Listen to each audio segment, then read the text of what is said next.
Kano 24 TV ku yi subscribing sannan ku danna ƙararrawa za ku dinga samun shirye-shiryenmu da zarar mun saki. Kano 24 TV ta ƙunshi komai da komai.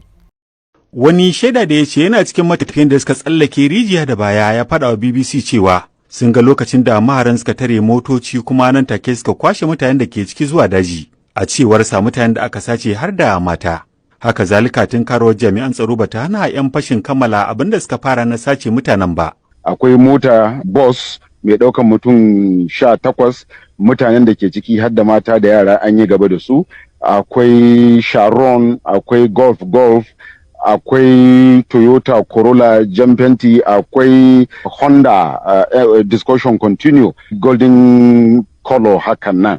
In fact kamar su Discussion Continue din ma sun yi kokarin gudu but suka fada cikin rami haka dai aka tattara aka ɗebi mutanen nan.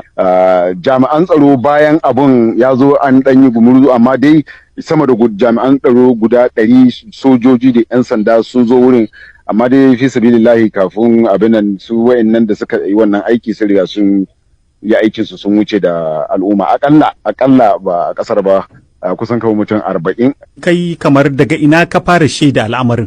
Wato mun fara ganin al'amarin ne kamar daga distance na mita 150-200 zuwa 220 tun da shike a bakin hanya ne suka yi kuma wurin is open. Wato buɗaɗɗen waje ne? Buɗaɗɗen wuri ne, so daga mita 300 ma za ka iya hangen abin da ake 300 meters. Abin ya zo irin unexpected ne. Wato bakatatan. About 100 bakatatan kawai shine muka hango wannan al'amura da suke faruwa wanda ka san gaba zai faɗi sai ka rude. Tatan kawai shine muka hango wannan al'amura da suke faruwa wanda ka san gaba zai faɗi sai ka rude ka rikice ka rasa ma abin da za ka yi ka rasa wai ma me ake yi ne sai ka rika kallon abin kamar fim ne ka rika tunanin me ake yi na wai me yake faruwa ne ka gane ai. Su waɗannan motocin da kuka gani waɗanda kuke zargin an sace mutanen ciki suna gaban ku ne ko kuma a kun zo wajen ne kuka tarar an riga an kwashe su? Suna gaba wasu ma sun zo sun wuce mu ne. Gwamnatin jihar Kaduna dai ta tabbatar da faruwar lamarin ko da yake kwamishinan tsaro na jihar Samuel Arwan ya ce suna jiran cikakken rahoto daga jami'an tsaro. An samu matsala a wannan hanyar 'yan fashin daji sun fito kan hanya kuma su da jami'an tsaro sun yi musayan wuta tabbas. Amma abin da muke magana idan muka gama tattara bayanai insha Allah za mu fito mai magana. Akwai shaidu da suna cewa kila waɗanda aka sace za su yi kusan 40 soci. Ba zan iya magana akan wannan ba domin na farko kamar da ka sani waye kirga. Harin na yammacin jiya Talata na zuwa ne ƙasa da wata biyu bayan mummunan harin jirgin ƙasa a wani yanki da ke dab da titin inda maharan suka tayar da bama-bamai da kashe matafiya tare da sace gwammansu waɗanda har yanzu ke can cikin daji a hannun masu garkuwa. Hukumomi sun ce sun ƙara ɗaukar matakan tsaro a yankin tun bayan aukuwar wancan hari ta hanyar ƙara motocin sintiri da tura jirage marasa matuƙa na 'yan sanda. A ɓangare guda kuma yayin da hukumomi suka sanar da ranar dawowar sufurin jiragen ƙasa zuwa Kaduna, harin 'yan fashin daji akan titi na ranar Talata zai sake jefa fargaba a zukatan matafiya. Da shakkun cewa anya matakan tsaron da hukumomi suka ɗauka za su iya kare sake aukuwar abin da ya faru ƙarshen watan Maris?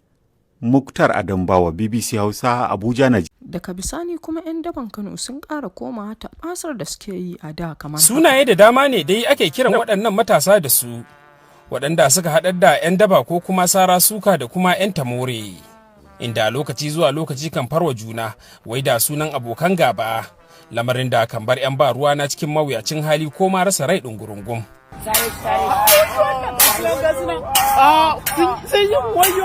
Sautari dai waɗannan matasa na fitowa aika-aikar ne bayan sun yi mankas da kayan maye, abin da ke sanya su aukawa duk wanda suka ci karo da shi. Wannan dai misalin guda ne daga cikinsu da na yi ta ƙoƙarin tausasawa lokacin da suka fito wannan ɗanyen aiki.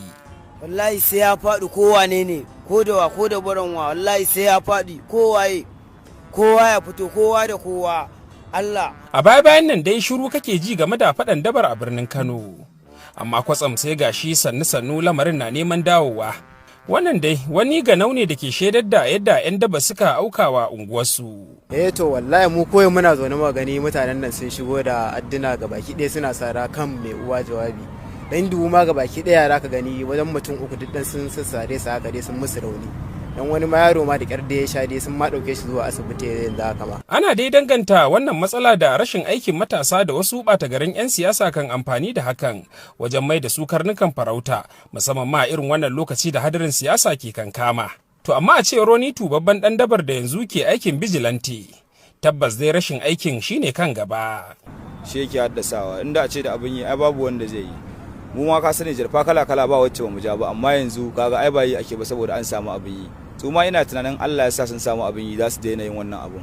Mu ma da muka samu abin yi duk ba gashi yanzu mun daina ba. Ko ina mahangar masana tsaro game da karuwar 'yan dabar a yanzu? Dr. Mustapha Isiyaku wani kwararre ne kan sha'anin zamantakewa da tsaro. Akwai rashin aiki tsakanin matasa. Matasan nan a wurare daban-daban muna ganin su a zube, wanda kawai wasu jira kawai suke ko ta halin kaka. In dai aka ce wani abu zai dan samu, kusan kofarsa a buɗe take da inda aka kada su, ba ruwansu da wace jam'iyya ce. Sannan akwai abin da ya shafi shaye-shaye na miyagun kwayoyi tsakanin matasa, sannan akwai abin da ya shafi yawaitar makamai. A nata bangaren dai rundunar 'yan sandan jihar Kano ta ce ta kame sama da matasa 100 a lokutan bikin sallah, tare kuma da ɗaukar matakin ba sani balle sabo ga duk mai yunkurin irin wannan aiki, in ji kakakinta SP Abdullahi Haruna Kiyawa. Daga alƙaluma abubuwan suna raguwa sosai, ko da a sallan nan ma cikin kwanakin da aka gudanar da sallah daga 2 ga wata zuwa ranar 6 ga wata, kwanaki 5, mun kama waɗannan 'yan dabar mutane 128 da makamai daban-daban da kayan maye da dai wato sauransu, wanda zan ce kusan binciken ma ya kammala, kuma shirin 'yan sanda ya ba da umarni a gurfanar da su